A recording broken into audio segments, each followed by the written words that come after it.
लुकाचें शुभ वर्तमान. जेजू भायर सरून गेलो आनी लेवी नांवाच्या एका दोंडवुसालदाराक मांडवीर बसलोलो ताणें देखलो आनी ताका म्हणलें, म्हजे फाटल्यान ये. आनी सगळें सांडून तो उठलो आनी ताच्या फाटल्यान गेलो.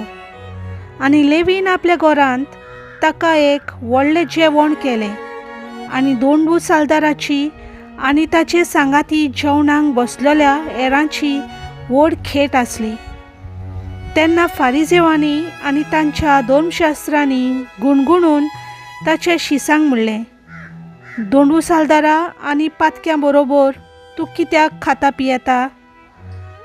परतिपाल करून जेजून तांकां म्हणलें, बरी आसलोल्यांक न्हय पूण वायटाकारांक की वैजाची गरज. हांव सुगुणी मनशांक आपोवंक न्हय बगर पातक्यांक तांणी आपलें जिवीत बदलचे खातीर आपोवंक आयला. देवाचें उतर हें.